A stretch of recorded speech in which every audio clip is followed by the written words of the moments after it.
ওদেরকে জিজ্ঞেস করো, আগে জিজ্ঞেস করেছো? এই শোনো,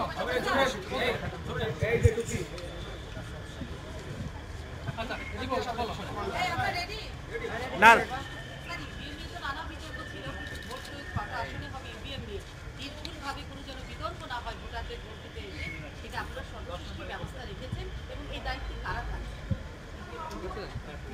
মূলত তো ইভিএম পরিচালনার দায়িত্বে থাকবে নির্বাচন কমিশনের কর্মকর্তা।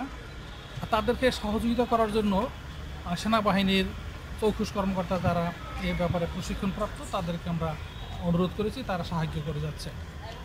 6টা নির্বাচনী এলাকার সবগুলো কেন্দ্রে, প্রত্যেকটা কেন্দ্রে ইভিএম ব্যবহার করা হবে এবং সেই ইভিএমের জন্য প্রশিক্ষণ প্রদানের জন্য এখন যে কার্যক্রম শুরু হয়েছে সেটা আমি দেখলাম সরজমিনে। প্রত্যেককে ভালোভাবে প্রশিক্ষণ গ্রহণ করেছে এবং সহজে প্রশিক্ষণ গ্রহণ করেছে।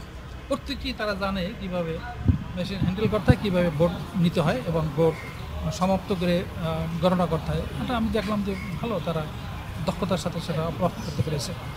স্যার, ইভিএমে তো রাজনৈতিক দলগুলো নানান দ্বিমত দিয়েছিল, শেষ পর্যন্ত দেখা গেল আসলে আমরা এটুকু কি বলতে পারি কিংবা আপনারা কি বলতে পারেন যে প্রাধান্য দিয়ে অনেক আসনে না করে আপনারা মাত্র পাইলটিং হিসাবে 6টা আসনেই করছেন? এটা ঠিক। আমরা তাদের মধ্যে সন্দেহ ছিল, আমরা যদিও আমাদের মধ্যে কোনো সন্দেহ ছিল না, তাদের মধ্যে সন্দেহ ছিল, সেই সন্দেহের গুরুত্ব দিতে গিয়ে আমরা সীমিত আকারে 6টি কেন্দ্রে এবারে এটা ব্যবহার করতে চাচ্ছি ইভিএম। তো এখন আমি বলি যারা এগুলো সন্দেহ এখনও যদি করেন এখনও আসুক। এই যে প্রশিক্ষণ হচ্ছে 6টি কেন্দ্রে বিভিন্ন জায়গায় দেশের, সেখানে তারাও এরকম যাক আমাদের মধ্যে গিয়ে দেখুক, যারা প্রশিক্ষণ নিচ্ছে তাদের সাথে কথা বলুক, মেশিনগুলো দেখুক, এবং যদি দেখেন আমি বিশ্বাস করি যে তাদের ভুল ধারণা ভেঙে যাবে।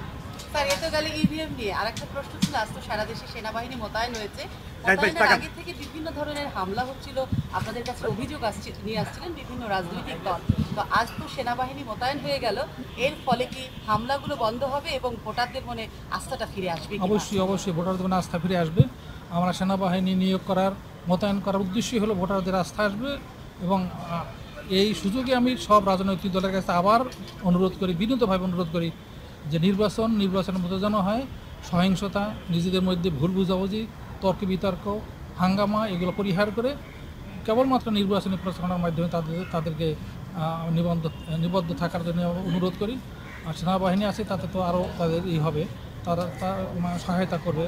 আমি বিশ্বাস করি যে তাদের এখন থেকে নিয়ন্ত্রিত হবে পরিস্থিতি।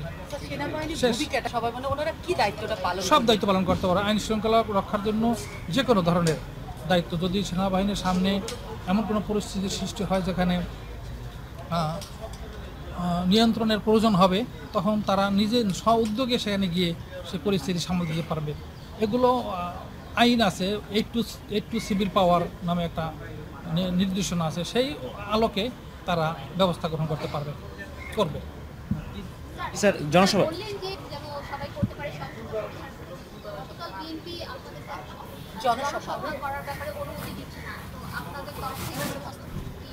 ডিএমপির সাথে কথা বলি নেই, ডিএমপির সাথে এখন গিয়ে কথা বলবো কি পরিস্থিতি। এগুলো তো আইন শৃঙ্খলার বিষয়ে তারা ডিএমপি ভালোভাবে বুঝবে, আমরা এগুলা জানি না যে কোনো থ্রেট আছে কি না, কোনো আশঙ্কা আছে কি না, সেটা আলাপ করবো।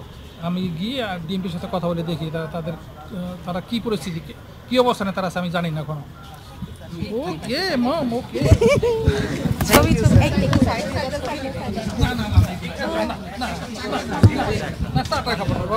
এগুলো হয় না, এগুলো ঠিক না।